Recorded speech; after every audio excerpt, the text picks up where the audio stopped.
Hi everyone, what's up? AB Scott, this is your boy Abbas. Welcome to the family, welcome to AB React. So guys, we are back and checking out a very interesting and wonderful video on this channel. Like, it's really been a long while I reacted to some amazing videos on this channel. So today I'm going to check out a very particular one, and if you know you're ready to do this and also join me to react to this video, do also smash the like button, join the family, join every react by clicking on your subscribe button and then on your notification bells so you don't miss out whenever I upload a video. If you have recommendation, suggestion, guys, always do well to leave them right there in the comment section. Alright, and let's go without waste of time. Let's get into this. My mum, my sister don't wear it. It's me. It's my personal choice. But yes, and in a free society, the opinions of other people also have to matter. It's not just about you exercising your choice. The way other people feel about that should be of some concern to you. But you know, these feelings are coming from negative prejudices. We have coming from You don't want men's politicians. opinions? No. You don't want men's opinions? I'm sorry, we are going to have to end it there. I'm really sorry. As the only man, I'm sorry you don't want to hear men's opinions. You are about to see Douglas Murray tell the truth as it is. Douglas Murray debates a panel of Muslim scholars on the influence of religion, particularly Islam, in the West today. Douglas Murray speaks what is on most people's mind today in the West, but what most are afraid to say. Douglas Murray did not hold back. Can I just begin with you, Fatima? Yes. 56% of British people don't really support the wearing of the full face veil in public. They don't want it. Well, I think it depends on where you take the poll, really, because, something that I've recently launched is a project called Secrets of a Muslim Woman, and it's all about letting people know why we do what we do, because I think a lot of it is to do with not really being familiar with it. You know, I mean, my message to the British public is that you've got nothing to fear. You know, this is a piece of cloth. They don't feel that, though, do they? Because elsewhere in this poll, a majority said they don't know how to relate to a woman wearing a full face veil. I think, you know, the people who have actually interacted with women who wear the face veil, people who work with them. I mean, we're in East London today. In East London, the veil is practically, you know, normal on the streets of East London. People who've actually interacted and worked with women who wear the veil have absolutely no problem with it. Douglas I think Murray, it's the fear of the unknown. Douglas Murray, would you like to see the veil banned here? Well, I think like a majority of British people, I think that... It's always been very awkward, seeing people putting on the veil, like covering every single place, and the only thing you can actually see is their eyes. Like, I mean, how do they do? Are they really comfortable inside that? And aside from that, guys, like, why would they really do that? Like, why would they really do that? Most times in public, I think this should actually be something they will maybe right inside their home or maybe in their gathering, not wearing it to come outside. It should be banned in public places, particularly places like courtrooms, where it's absolutely imperative that a jury are able to see the faces of people who are accused. As for an overall ban, I think, look, my own opinion is that niqab is highly undesirable. I think that we live in a society where people do show their faces, where huge amounts of our social interaction depend on people showing their faces. I think that it's very difficult to enforce a ban in public places like streets, but it should be certainly a desirable thing to discourage its wearing. To impose a ban, but in principle you'd like to see one because you think in Britain it's unacceptable. In public buildings, in courts, in schools and places like this, absolutely, I think a ban would be very sensible. In streets and so on, I think it's difficult, but it should be societally discouraged. Douglas Murray's stance on the ban of the niqab in public spaces in the UK, particularly in sensitive environments like courtrooms, is grounded in a broader argument about the fundamental requirements of a liberal and open society. A significant portion of human communication relies on facial expressions and visual cues, which are obscured when the niqab is worn. This impediment can hinder social interactions and, more critically, the basic operations of institutions that rely on facial recognition and expressions for identification and communication purposes.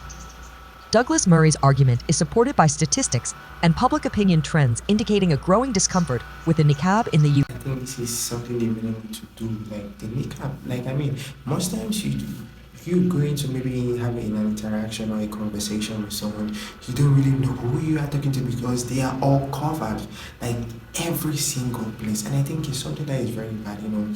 Most time, like, it actually say in the courtroom, you know, when they are passing judgment or something, and also in some sensitive areas. And I mean, it's something they really need to, you know, come and sit down and then see how they can work on that and then maybe minimize the wearing of this thing, because it is really bad, guys. Okay. Surveys, such as those conducted by YouGov, have shown that a substantial majority of the British public supports restrictions on wearing the niqab in public spaces, especially in places where identification and open communication are essential, such as schools, airports, and courtrooms. This sentiment is not isolated to the UK. Similar attitudes can be observed across Europe, with countries like France, Belgium, and Denmark implementing various bans on full-face veils. The Muslim activists counter-argument that negative sentiments towards the niqab stem from a lack of education and interaction with Muslim women who wear it, while calling for more understanding, overlooks the practical implications of such garments in public and civic life. It's essential to differentiate between promoting cultural sensitivity and recognizing the operational necessities of a society's public and legal systems. Beyond practical reasons, the niqab's presence in public life raises deeper questions about the integration and visibility of women in society. Critics like AI and Hirsi Ali have voiced concerns that the niqab may symbolize the segregation of women. I think wearing of this is actually limiting some things like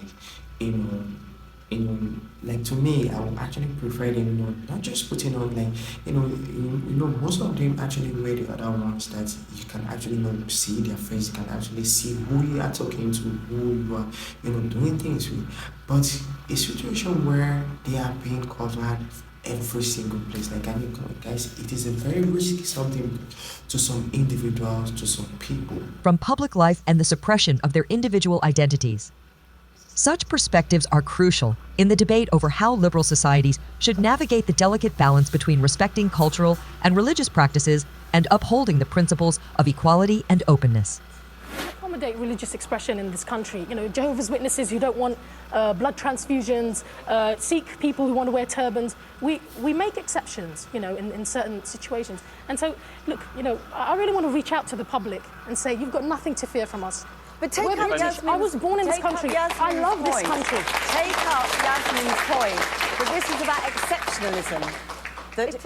Take up Yasmin Alabai-Brown's point about this is about exceptionalism. We accommodate, don't we, in this country, and in my country, Britain, we accommodate religious expression, and we do make exceptions for people. And there's nothing, and that's what I thought. And we cannot destroy the minorities and the religious belief in the name of equality. But what if the majority feel uncomfortable, feel uneasy, and say they don't want it? I think then the onus is on us as well, isn't it? I mean, to actually reach out. And I'm hoping that this is just going one step towards that, to say to people, look, we're human beings just like you. But if I may very quickly, religious freedom is an extremely important thing. And I think most people who would agree, I hope in this room, that Britain is the most tolerant place in the world to live, including as a Muslim. Yeah. But let's just add one thing to this, if I may. The issue of social interaction is very important, and not just to me, but obviously to a majority of the British people. Yeah. What I say tonight, what Yasmin says and other people say tonight, people see our faces, they know who said it. I'm sorry to say this, but nobody knows who you are. They can hear your name, they can't see you. If I say something stupid on television tonight, people know it's me saying it. If you do, with all due respect, you can disappear and no one knows. No, we're not. That's what I'm talking about. Like, come on, you actually, this is something people are actually scared of, because just imagining someone wearing this maybe in an open space, in an open area. What does it say? The meaning of this thing is extremely important to address. The meaning of this thing is women are by nature dangerous to men and society. Therefore, they must be covered, they must be buried. That's the meaning of it, and that's what I cannot accept. Douglas Murray, aligning with Yasmin Alabai-Brown's commentary, emphasizes that the niqab symbolizes more than just a religious or cultural garment. It represents a deeper ideological stance on the role and visibility of women in society. The niqab reflects a view that women are inherently a source of temptation, necessitating their physical concealment from the public eye to maintain societal decorum. This perspective inherently contradicts the principles of gender equality and individual freedom championed in liberal societies. This critique resonates with broader feminist analyses of veiling practices. Scholars and activists argue that requiring women to cover their faces in public is a manifestation of patriarchal control over women's bodies and choices. Such practices, they assert, not only segregate women from the social and political life of their communities, but also reinforce the notion that women are primarily responsible for controlling men's sexual behavior, thereby perpetuating gender inequality. Statistics from various human rights organizations underscore the impact of such ideologies on women's rights and societal integration.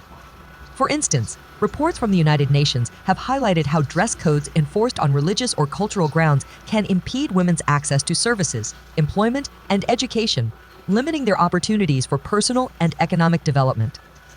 The encouragement of niqab wearing in public settings not only hinders women's visibility and participation in public life, but also symbolically takes a step back in the hard-won advancements for women's rights. The niqab, in this view, is not just a personal or isolated choice, but a public statement with implications for how women's roles and rights are perceived. I think all what I have said is very, very true. It is a very, very extreme point. Like, wearing the niqab, in most public places will actually hinder a lot of people will actually, like, most especially the ladies, like, it will actually hinder them to do some things, maybe to make some decision or to participate in some things. And I think it's really, really bad. And like they all said, it is something they really need to do. It is something they really need to work on, because come on guys, like we all said, maybe looking at someone wearing that, maybe in a school, in a court, maybe in a market, like come on, you don't actually know who you are doing things with, you don't actually know who you are working with, who you are rolling with. Like come on, it is very, very dangerous. And I think it will very, very limit them.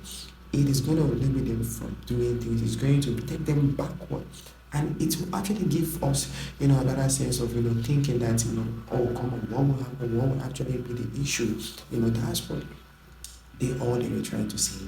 So, guys, at this point, let me know what you have to say. It is really, really advisable to wear this in some sensitive areas. What do you think? It is good to stop this. Let me know what you have to say in the comment section. All right, every screener, I can't wait to see my next video. Until then, stay safe, stay blessed, and don't go away. Thank you for watching, and see you in my next video. Bye, guys.